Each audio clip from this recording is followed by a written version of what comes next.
Dribbling violation unseen by the referees on Jason David. Then the pass taken away now by Santillan. Now taken back by RJ Abarientos. And then the Pinoy step. But Santi didn't hear it, and Santi got the shot. That's a Baker's dozen advantage. Nice fake. Ayan na naman. Abarientos nagpasabit one more time. Got it to go. Troy Rosario for Ralph Cook.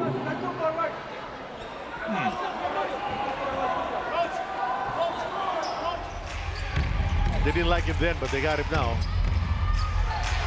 Tipped away. And a chance for Ginebra to string some baskets together. Makashoot kaya si Troy dito. Hindi pa rin. Follow up naman. Could cut this to a one-possession game if you're Ginebra. Inside to Scotty. There you go. Baba na sa 4 lamang yan. RJ. Balik kay Stephen Hall. Can't give it to Japet. RJ takes a 3. That's exactly what Dominic Uy just said. Likes the limelight, likes taking it to the cup. Mukhang determinado ba siya score? Medyo, no? Oh, that's gonna count! That's gonna count. 3. And that could bring them closer. Nakuha na ng Ginebra. Abarientos, sa step back 3. Off balance pa! Pasok!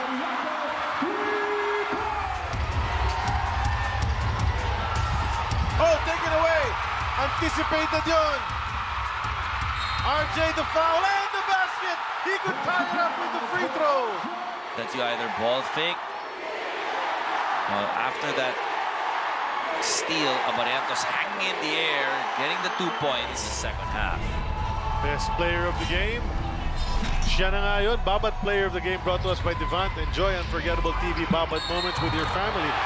Only with Devant. Such big hits in the end. I mean, okay, 25 points are great, but step back 3, foul counted in the paint, bonus free throw, set up that winning shot mula kay Scotty Thompson. Sama pa natin. Barangay Ginebra escapes a win over Rain or Shine.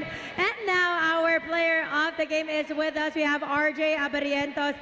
RJ, never say die spirit in full display here in Bahrain. If you could just share with us, ano ba yung tumatakbo sa isip mo, especially down the stretch during those crucial moments of the game? I don't know, sobrang daming ups and downs ngayong laro.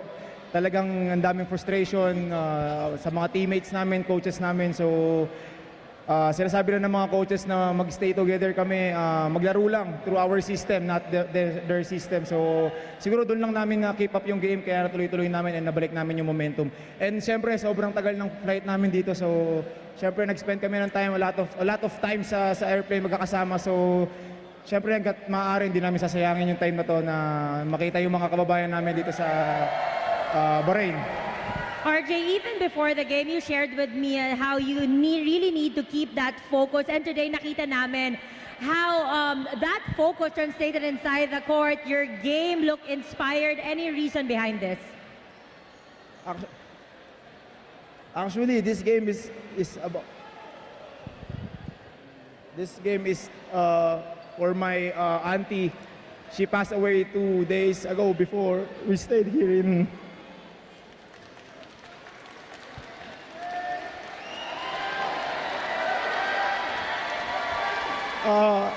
Nandito kami sa Bahrain, nalaman namin ni Tito na namatay yung kapatid niya, kapatid ng mami ko. So, kaya walang dahilan kundi maglaro na maayos para sa tito ko. So, kung nasan ka mo ngayon, tita?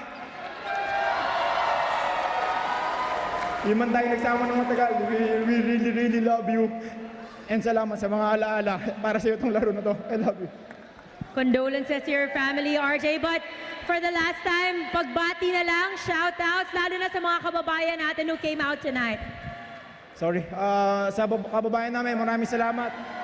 Sa mga Bahrain, mga Ginebra fans, salamat po sa pagpunta, sa oras, sa pag-spend sa amin ng oras. Salamat dahil nandyan kayo. Di kayo mananalo kung di namin mahabol yun kung wala kayo, guys. So maraming salamat. Thank you so much, our player of the game, RJ Abarientos. Now back to you, gentlemen.